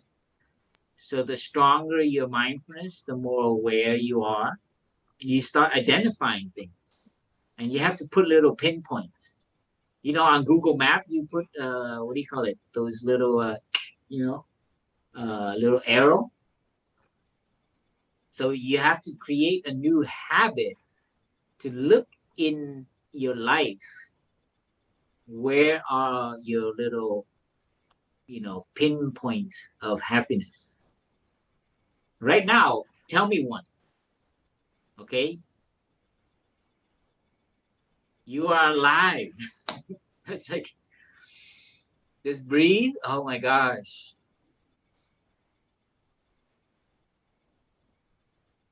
Yeah, it's nothing magical, but it's because we have an idea about what we should be doing or who we should be. So that emptiness, that vacuum is our inability to be with ourselves and accept ourselves. And I have to say that our culture brainwashes a lot with that, with the media advertisement and everything. They put a lot of image of how people should be, and that is, that is the liberation that the Buddha is talking about. Free yourself from your own story and what society and your culture story is. And that's my happiness. That now I'm very cautious that I create a story. Even as a monk, I can make my up story. I have to be a good monk. I'm this and that. And those are the system, the box that we put ourselves in. So the emptiness is very related about how we view ourselves and our place. And our boredom is also, when you say bored, what are you bored with? And then you will see underneath it is an idea that you should be doing something. Friday night, why should I should do something. Netflix. Things easily jump around, and it's much hard. That's why the discipline to stay with it. Because if you stay long enough and follow your breathing as an anchor, you might be lucky and you see the base, the root of it, what it is. Why are you restless? So boredom is related to restlessness. When you're bored, it's not just like you're bored. You actually have an idea that you should be doing something. So bored is also a phenomenon for our culture now. because people are bought into the story of that we always have to be doing something. And that is a very, that's why people are sick. Because we are constantly, remember I shared with you why we cannot tell if we have fresh breath mind? Because we're constantly used to fill it with news, media, Facebook, always having an opinion or stimulation. We don't know what it feels like to actually, meditation is, you empty it, and the happiness of having clear, thoughtless mind is the antidote to boredom. See, boredom is not like your mind is not full. Your boredom is your mind is full of stuff, ideas that you should be doing. You understand? So boredom comes there because if you stay with it, you see that your mind is telling you that you should be doing this, you're doing that. I remember seeing I remember sitting by myself Friday night and recognizing that, why am I being pushed to go out and spend money? Because my friends, because peer pressure.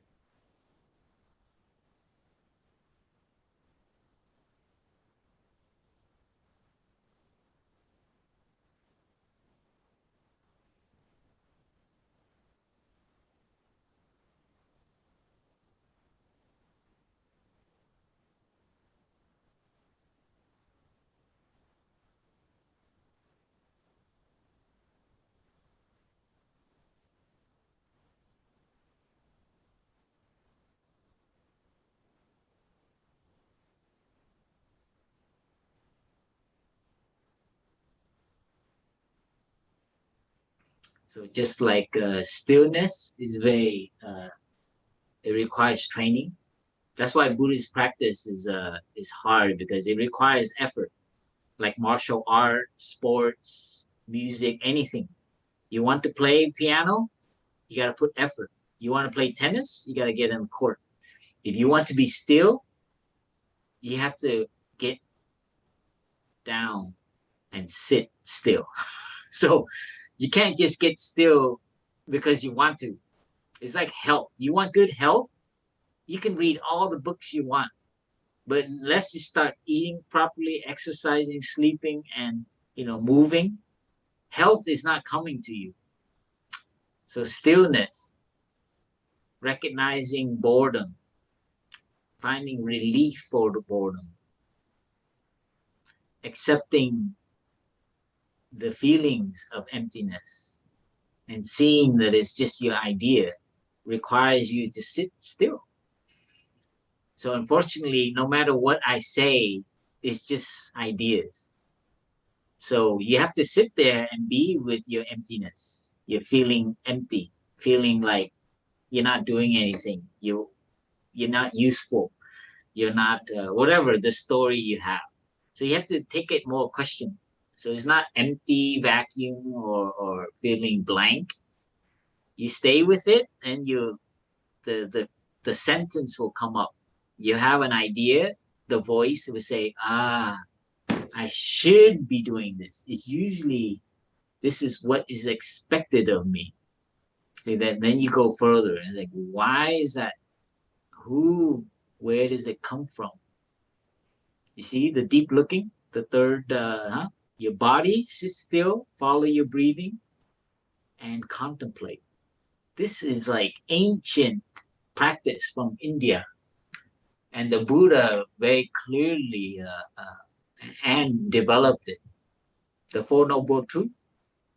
Anytime you feel suffering, stop, recognize, be with it, whether you call that emptiness, self-judgment, restlessness, emptiness, boredom.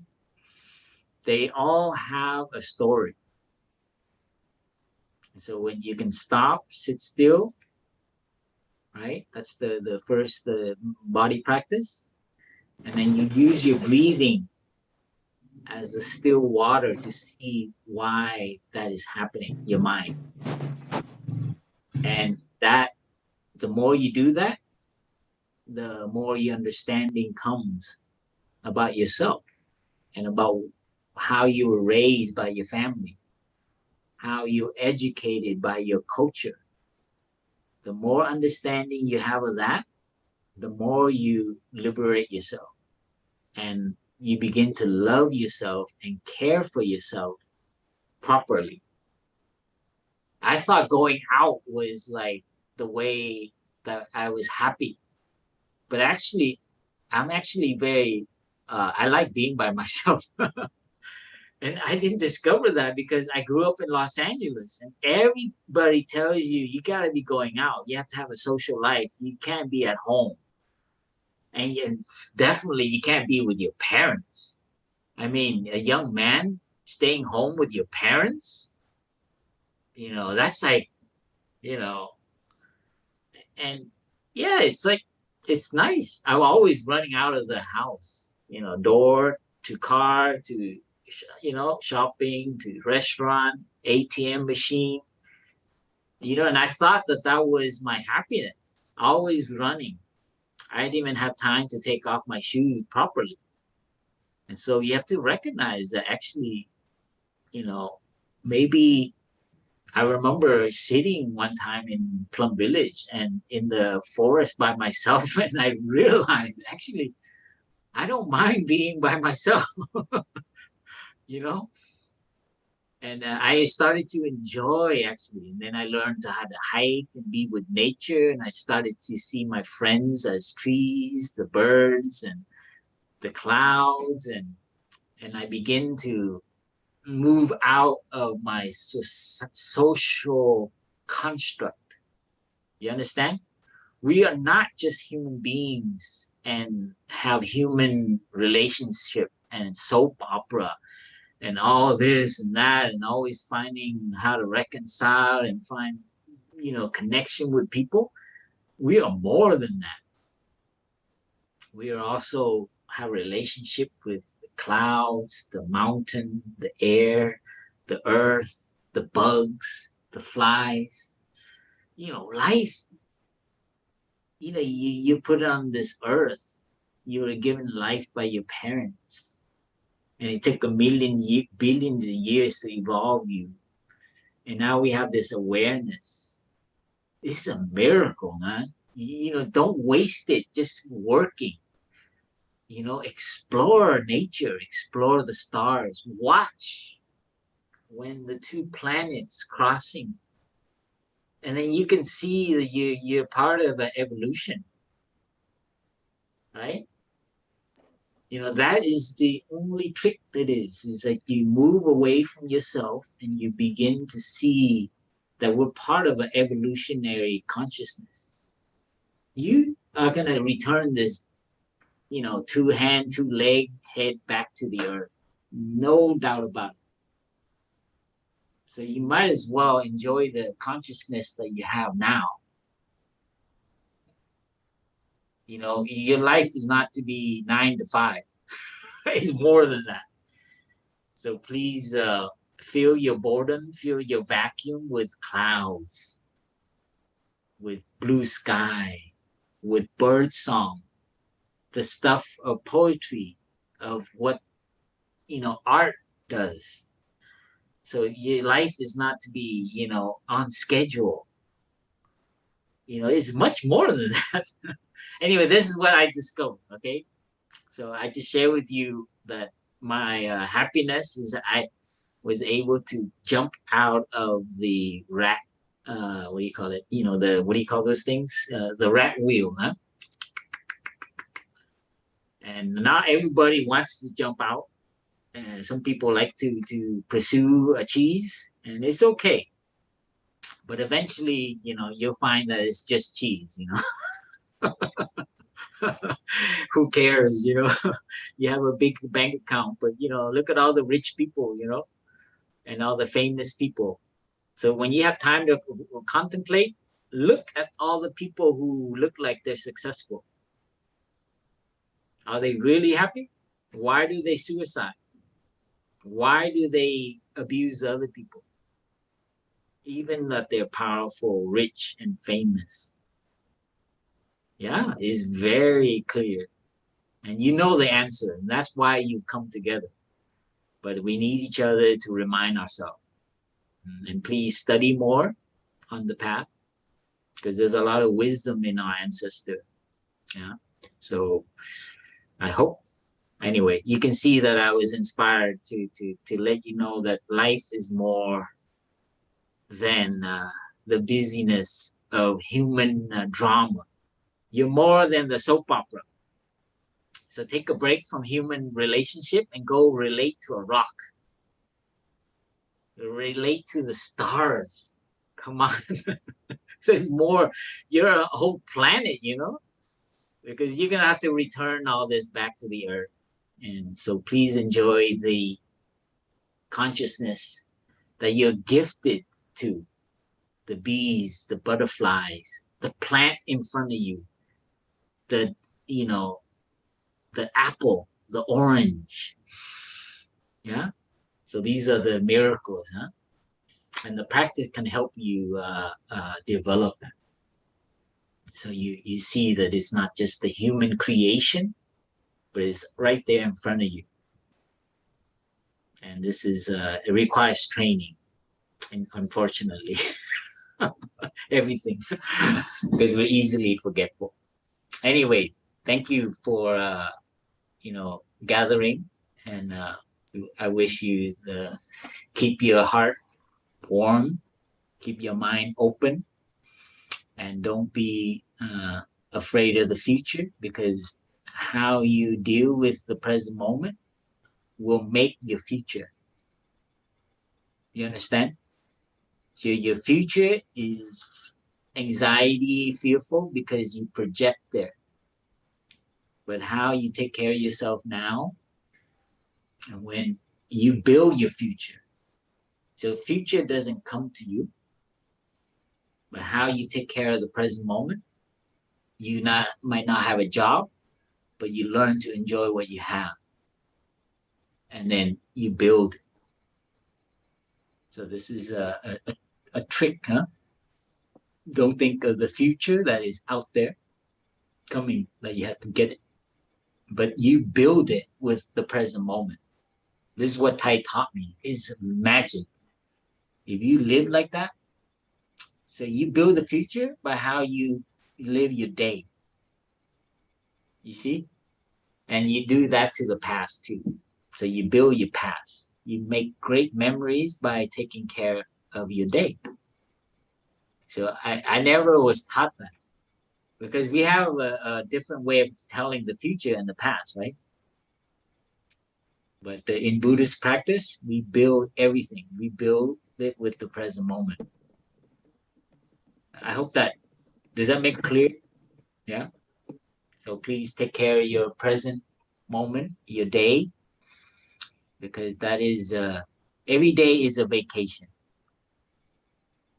Why wait until you have vacation? Every day is retirement. So don't wait until you retire, because it will be too late. So this is another way of looking at your day. Terima kasih ya. Yeah, Thai. Actually, there is one more question. Is that okay for you? Yeah, if it's a short one. Last one. The last one. I think I would like to simplify the question. Okay, maybe another background people will be help to answer. So the question comes from Edwin. After listening Thai Young's story, it's about how to taking care of his parents, his father, and then the old habit to turning on the radio during the car driving. I remember something. Whenever I'm joined the retreat, the energy of community, the energy of Sangha, helped me easier to practice. But whenever I come back to home, the old habit is very strong. And then the question is how to maintain the good habit in order to how to maintain our spirit of practice become a habit. Thank you. Yeah, I kind of told you, you set a space where you can brush your teeth. Remember that. You always have to have a place, a regular place, and it's not in front of your computer. So find a place, whether it's in your apartment, your house, or in the backyard or at a park. I used to, with my dad, I wake up, I ride my bike out to a park, and I sit under a tree, the highest tree there is in the park. And I drink tea and I watch the sunrise. I had to do that in the city. It wasn't a big park, but it is my way of touching nature. And I found many wonderful things, you know. Dogs pass by, they sniff me, and and it's so fun, It's like interaction. So find a place, create a rhythm, just schedule what you learn at a retreat. Okay. So you have to have a place, and you need to have a rhythm, a schedule. And you have to make it up. You have to know your rhythm. You might be busy with a lot of work, so you don't want to put it there because it creates tension. So whatever that spot is, even if it's 5 minutes, 30 minutes is great, 5 minutes. And when you eat, so it's not just like sitting, but you have to determine for yourself, what do you like to practice? So it could be eating meditation, it could be walking from here to the door, to the outside to your car. You see, so it's not strictly sitting down full lotus in meditation in front of a candle. If that you have that, it's great. But when I say here, create a schedule, a rhythm, is that you make that thing that you do become the practice, the training of your spirit, of your mindfulness, of your breath. You walk there, you do that. And some of you who are good, you can turn your work become a meditation. Your chore, your errands, going to the grocery, cooking, ironing, folding your clothes, whatever it is that you can do regularly, and you're 100% there. No iPhones, no smartphone. You see, the practice is nothing like spiritual or religious. It doesn't have to have any flavor of Buddhist. Okay? And if you're smart, you just, wherever you are, on the bus, sitting at your desk, you always can find a moment to follow your breathing and take a break from thinking. Gosh, stop. Just stop. So, those are the thing. Find a place, find a rhythm.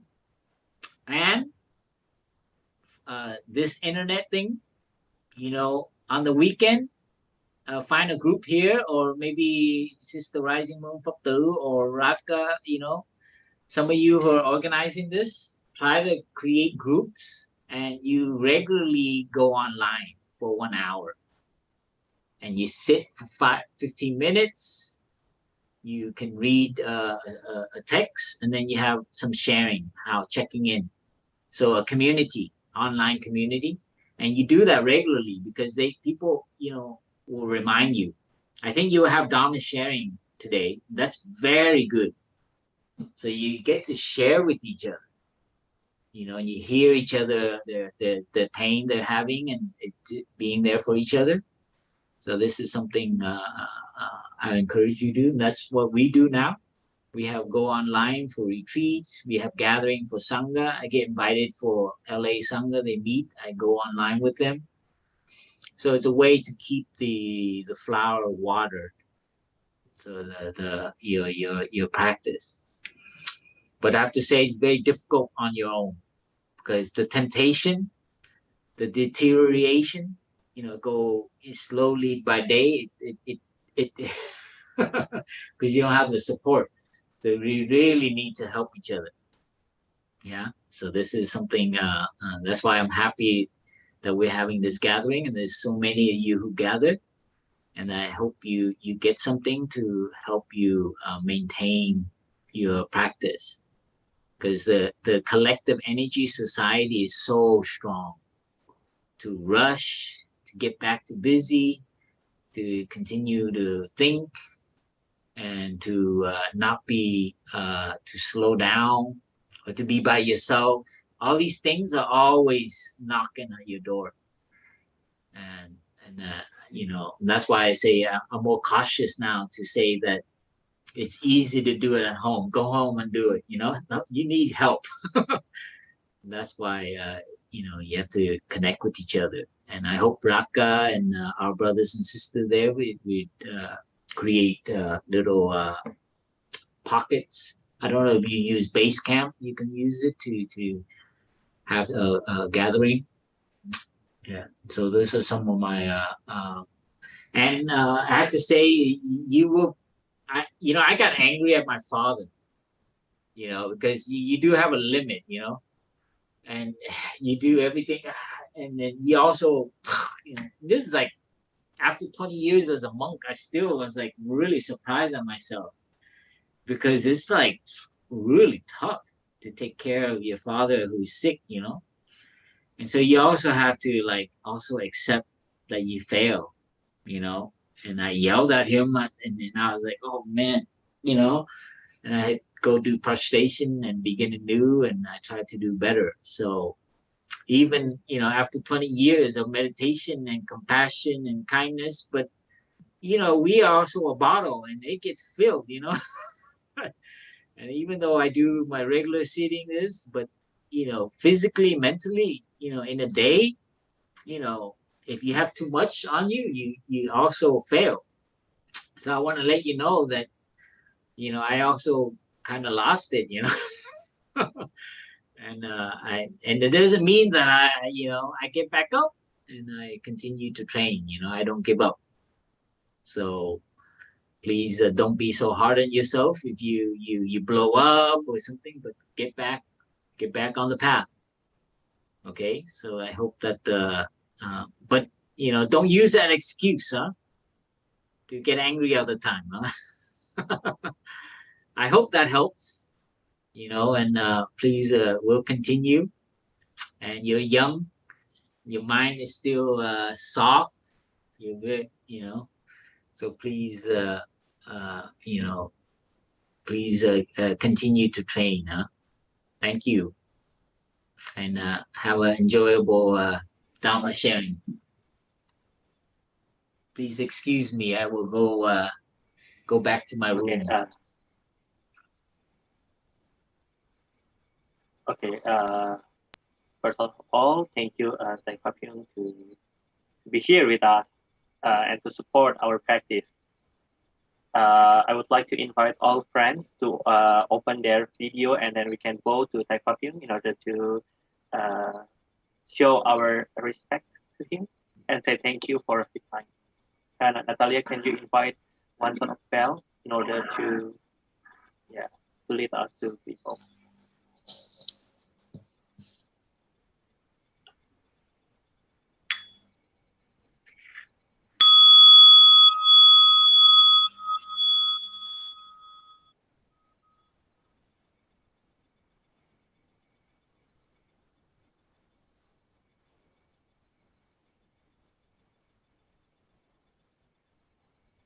So, thank you, Thầy Pháp Hyung. Teman-teman sekalian, saya tahu ini agak lama, teman-teman mungkin udah ada beberapa yang bosan, tapi sesi selanjutnya ini hanya sekitar 30 menit. Kita akan bagi teman-teman ke beberapa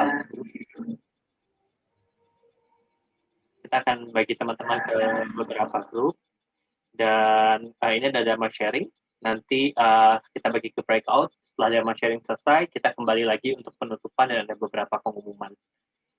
Cynthia, hostnya boleh dibagi grupnya.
Teman-teman yang masih ada di Zoom, silakan untuk bergabung ke breakout room masing-masing. Karena kita dalam 30 menit ke depan di main roomnya tidak ada kegiatan apa-apa ya, sampai nanti kita selesai Dharma sharing dan penutupan. Jadi untuk Nuan dan Evelyn ini gimana, mau bergabung atau gimana? Mereka lagi pergi kayaknya. Tiduran ini kayaknya Bante. YouTube-nya boleh di